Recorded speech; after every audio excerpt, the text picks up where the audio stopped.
eu sou a Wanda Alves e mais uma vez estou aqui para a gente conversar um pouquinho. Esse será a parte 1 dos nossos vídeos, que serão divididos devido à importância do tema, né, e também das particularidades de cada parte. Nesse vídeo, nós vamos fazer algumas reflexões acerca dos princípios da BNCC no cotidiano escolar. Por quê? Porque a educação a gente percebe que tem passado por diversas transformações nos últimos anos e já não é mais possível considerar como uma educação inovadora e engajada. E aí, nesse momento, eu até peço licença a uma pessoa que eu admiro muito, que é o Mário Sérgio Cortella, para fazer o uso de um de seus pensamentos, que diz que na educação atual nós temos metodologias do século XIX, professores do século XX e estudantes do século XXI. Da qual eu visualizo a realidade atual. Por quê? Nós temos estudantes sedentos de tecnologias, temos um sistema educacional arcaico e professores despreparados para atender a todas essas inovações que estão presentes no nosso dia a dia. Ainda nós temos diversas resistências, né, em relação a esse novo modelo educacional. E pensando nisso dessa forma, tivemos como pontapé inicial a construção da BNCC, que é a Base Nacional Comum Curricular, que foi aprovada em dezembro de 2017, né, ainda é muito nova, que é um documento normativo que está previsto desde a Constituição de 1988 em seu artigo 210. A BNCC, então, passa a ser referência nacional obrigatória para todos os processos de elaboração dos currículos no Brasil todo e também de materiais didáticos. Além disso, ele também vira referência, né, para as políticas de formação de educadores e também tem critérios bem claros, né, deixam critérios bem claros para as avaliações de larga escala e dos concursos públicos. É uma oportunidade, então, para todos juntarem esforços na formulação de estratégias e também na consolidação de práticas voltadas para assegurar a efetivação e o acompanhamento desses estudantes.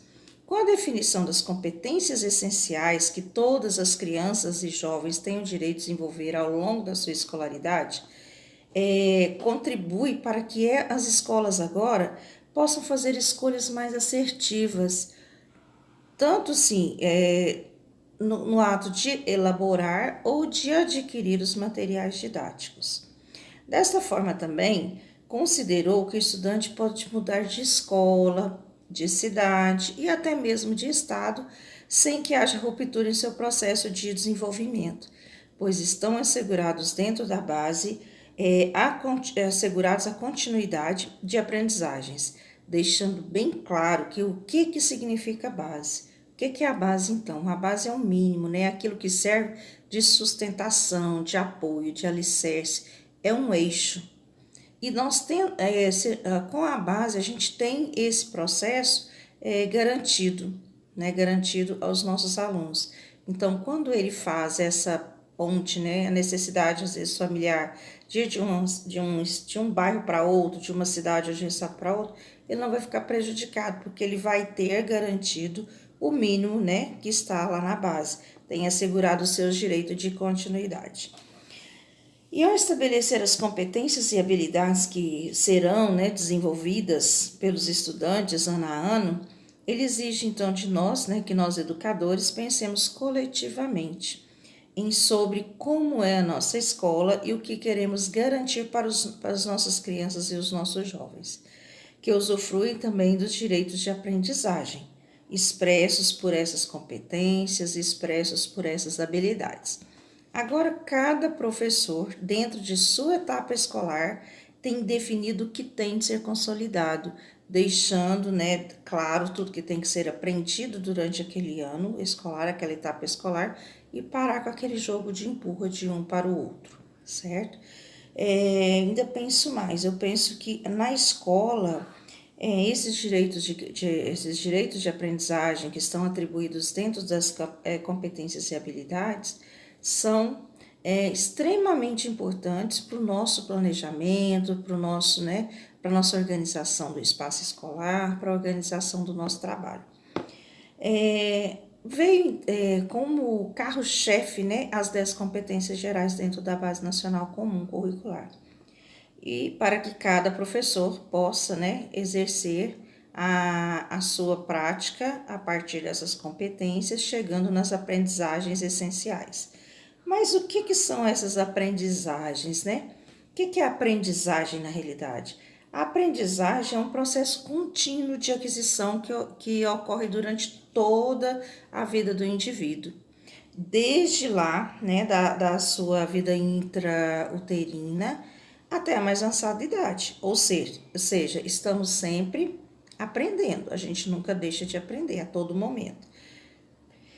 E nesse pensamento, nesse sentido de aprendizagens, né, nesse contexto de aprendizagem, a gente pensa também nos desenvolvimentos em todas as suas esferas. Desenvolvimento cognitivo, desenvolvimento emocional, físico e também o social, que isso consiste nas transformações que alteram a maneira, o modo de a pessoa compreender e realizar as suas interações com o mundo. Então, nós temos grande participação, né, com esse aprender, com essa transformação. Quando eu consigo alterar essa maneira, esse modo de compreender e de interagir, de realizar essas interações com o mundo, comigo mesmo, com o outro, eu consigo, né, me tornar às vezes um cidadão mais justo, consigo ser mais igualitário com todos. Então, isso é muito importante na construção do ser humano, pensando nele como um todo. E por isso, as 10 competências da BNCC, ela vem, né, propõe essa amarração desse desenvolvimento, considerando todas essas dimensões humanas, não apenas a social, né, a educacional, mas apoiando também nas dimensões cognitivas, além das cognitivas, também apoiando as conexões, dimensões emocionais e outras. E é esse o papel da escola, certo? Ensinar, gerando situações que ajudem aos nossos, né, estudantes a aprender a desenvolver-se dentro e fora dos muros da escola. E pensando nesse estudante, então, de forma integral, não encaixotado, né? Eu sempre falo que a gente tem que parar de olhar o ser humano, o nosso aluno, como uma caixinha. Ele não é uma caixinha. Que hora ele é estudante, que hora ele é filho, que hora ele é sociedade. Ele é um ser integral. Nós somos mente, coração, somos tudo ao mesmo tempo. Nós somos pessoa e como pessoa eu preciso de pensar nesse ser integralmente. Que ele não é só meu aluno, ele é filho, ele é cliente, ele vai ser um profissional daqui a pouco, ele vai ser esposo ou esposa, então ele é muito. Então eu tenho que trabalhar para que meu aluno possa futuramente desenvolver as outras, né, competências da vida dele de maneira efetiva. E é nesse contexto, né, escolar que a formação dessas atitudes e de valores ocorre. Aprende-se, então, no convívio com os modelos de relacionamento, a lidar com as diferenças, a respeitar, a argumentar, a cuidar de si, a cuidar do outro, a esperar e a se comprometer com si mesmo e com o grupo. E a exercer também a empatia e o diálogo, certo? Mas se não forem orientados, eles poderão, ao invés de aprender todas essas atitudes e valores, né, benéficas, eles podem desenvolver de maneira o oposto. Por isso a escola é muito importante na formação desse ser, na formação do cidadão, dessa pessoa. E é por isso que nós temos de nos comprometer a desenvolver com veemência as 10 competências em nossos estudantes, que elas estão na base, são garantidas, né, por toda a educação básica, inicia na educação infantil até o terceiro ano do ensino médio, e quando chegar lá ele tem de estar pronto, né, tem de estar competente em todas as suas decisões, em toda a sua vida, né, lá fora e aqui dentro da escola. Então, educar é com certeza fazer escolha. E para cada ato nós precisamos nos perguntar algumas coisas. Eu sempre digo que a gente tem de estar nos questionando antes de estar lá no chão da escola, antes de estar praticando. Porque os questionamentos para a gente mesmo nos faz refletir e até, né, mudanças de atitudes, de metodologias, né, de formas de ensinar. Por exemplo, quando eu me pergunto o que estamos ensinando com isso ou aquilo, o que eu pretendo com essa, né, atividade, com essa habilidade que eu estou desenvolvendo, eu vou contribuir com o quê? Como educadores, o que nós ensinamos quando estamos na escola e como a gente recebe esses estudantes e as famílias dele. Como é realizado isso através, né, da minha pessoa. Ou até mesmo quando a gente revela, né, ao nosso aluno que confiamos na sua capacidade. O que nós estamos mudando nele quando a gente mostra para ele que a gente confia na capacidade que ele tem de melhorar, de conhecer, de aprender. Ou quando ofertamos, né, também ajuda, por exemplo, a alguns alunos que tenham maiores dificuldades. A gente vai fazer diferença na vida desse aluno? Ele vai conseguir compreender essa dedicação? Ou quando quando a gente também acolhe, né, e quando a gente respeita a realidade em que eles vivem. Será que isso faz diferença na vida deles? Os meus alunos entram diferentes do que saem diferente do que entram dentro da minha sala de aula? Isso é muito importante. Essas reflexões são extremamente importantes para que eu possa conhecer a maneira que eu ensino, né? Como eu faço, o que eu estou fazendo com a minha prática pedagógica. Em outros vídeos, eu já falei sobre a importância de nos conhecermos antes da gente assumir a responsabilidade de educar o outro, não é isso? Pois só poderemos contribuir, eu sempre repito isso que eu acho de extrema importância, eu só posso contribuir e conhecer o outro se eu olhar para dentro de mim mesmo, se eu me conhecer, se eu souber, né, qual que é a minha proposta, qual que é o meu propósito. Então, eu penso que nós nos guiamos, né, pelo compromisso ético, buscando sempre fazer o melhor, atender ao que é esperado de nós. E a BNCC, o que ela veio fazer? Ela veio apontar o caminho a ser percorrido. Ela vem nos mostrar como chegar, né, nesse final. Então, ela trata-se de uma referência, sim, referência essa que foi norteadora da elaboração do currículo referência de Minas Gerais, que foi homologado no final de 2018, o qual incorporou tanto que havia de bom nas práticas anteriores a ele e aprimorou, né, cuidando de algumas características culturais, socioambientais e econômicas, foi agregado, valorizando as peculiaridades locais. Isso é muito importante. Então, esse primeiro passo já foi dado, os currículos já estão postos, né? Nós já estamos trabalhando com esse currículo, e o currículo nada mais é do que a BNCC lá dentro, com algumas particularidades a mais do nosso estado, da nossa região, do nosso local de vivência. Agregou-se também o desenvolvimento das competências e habilidades extremamente importantes no desenvolvimento dos estudantes do mundo contemporâneo. Eu digo sempre que as 10 competências gerais é o carro-chefe da BNCC, porque se eu conseguir desenvolver no meu aluno as habilidades que levam ao desenvolvimento geral dessas competências, com certeza eu vou ter dado uma grande ajuda, uma parcela gigantesca para a construção de um futuro melhor com pessoas melhores para conviver com os netos, com os filhos ou sei lá, né, com nossas famílias. Então nós iniciamos um novo caminho, né, que provocará sim mudanças de rota, provocará mudanças nas nossas atitudes, na nossa maneira de ensinar, para que todos os passos se alinhem cada vez mais com a educação que esperamos para o nosso país. Uma educação de qualidade, uma educação transformadora, que é o que a gente está precisando, transformar as pessoas por meio da educação. E para que podermos, né, alcançar de maneira assertiva, nós precisamos ter em mente, deixar bem claro qual que é o projeto de educação e de que país nós queremos construir.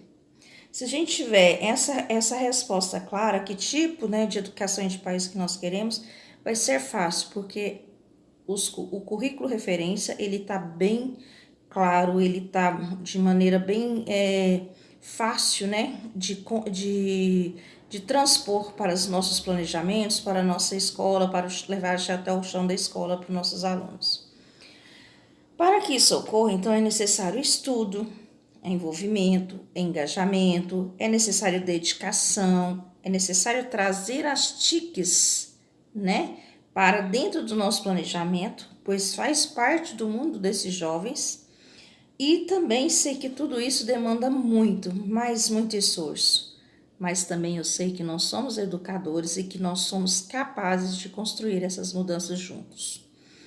Nós temos proposto também dentro da BNCC um grande aliado, que se trata, né, das metodologias ativas, que eu já também falei em outros momentos. O que são metodologias ativas, então? Nada mais do que processos, né, de aprendizagem que os alunos participam ativamente da construção do conhecimento. Ele traz, então, autonomia, protagonismo e engajamento e proporciona, então, aulas muito mais interessantes, onde podemos trabalhar de maneira multidisciplinar, ser bem mais criativos nas nossas metodologias, adaptarmos as novas formas de interação entre pessoas e pessoas e também entre pessoas e máquinas. Que é importante isso, gente. Eu interagir entre pessoa e pessoa é uma coisa, e entre pessoas e máquinas? As máquinas não são criativas. As máquinas não são afetivas. Saber relacionar-se, saber cuidar-se de si e do outro tem valor inigualável. Vocês tenham certeza disso. E outra coisa, informação não é conhecimento. Eu posso te dar um exemplo bem claro. Um celular com internet, por exemplo, ele tem muito mais informação do que um grupo de professores. O que precisamos entender e aprender é viver nesse contexto, e isso envolve saber buscar a informação, relacionar com os nossos conhecimentos já adquiridos, e vivências, e além disso utilizá-las em nossos contextos. Isso também a gente precisa ensinar para o nosso aluno, que a ferramenta, às vezes o meio digital, por exemplo, um celular, um notebook, alguma ferramenta assim, ela, se você não souber onde pesquisar, o que você pode, né, apoiar para as suas resoluções cotidianas, não vai resolver muita coisa. Não é só rede social, não é só entrosamento pessoa a pessoa, é pessoa realmente máquina. É eu saber que essa informação ela tem que vir num contexto e ser desenvolvido para esse contexto. Isso é muito importante. A escola a gente sabe que é um espaço vivo e alguns documentos interferem no seu funcionamento, currículo, PPPs e outros documentos. Então, eles devem contemplar, né, o presente olhar, que é esse olhar diferenciado do protagonismo, da interação, das competências e das habilidades, e para o futuro. A gente tem de pensar lá na frente que tipo de cidadão que eu quero daqui a 20 anos, ou daqui a 1 ano, daqui a 10 anos, que tipo de sociedade que nós queremos. E se eu sei fazer isso, eu consigo contemplar isso, né? Todo esse trabalho, essas ferramentas apontadas pela BNCC dentro do meu PPP, por exemplo, do meu currículo, eu vou conseguir fazer a diferença dentro da minha escola. E quem que vai fazer isso, gente? São vocês. Vocês devem ser participativos na construção desses documentos e ajudar a fazer toda a diferença no meio, no contexto em que vocês estão. Bom, pessoal, chegamos ao final de mais um vídeo, né? Eu espero ter colaborado para um melhor entendimento, né, de quais são os princípios da BNCC, que eu vou retomar aqui rapidamente. Então, quais são os princípios? Principalmente no sentido de trabalhar as competências, pensar na pessoa de maneira integral, né? Visualizar o nosso estudante não compartimentado como meu aluno, mas como sociedade, como ser humano, como vivência emocional, pensar no todo, certo? Esse protagonismo, esse envolvimento, que é aquilo que eu sou participativa, aquilo que eu faço, que eu contribuo, né, que eu ajudo, que eu colaboro, ele vai ser significativo para mim. E esse significativo vai fazer toda a diferença para o meu aluno aprender e apreender. Então, em breve, né, nós vamos abordar como foi estruturada a BNCC, que é o próximo vídeo. E eu espero contar com vocês nesse próximo vídeo. Um abraço a todos e até lá.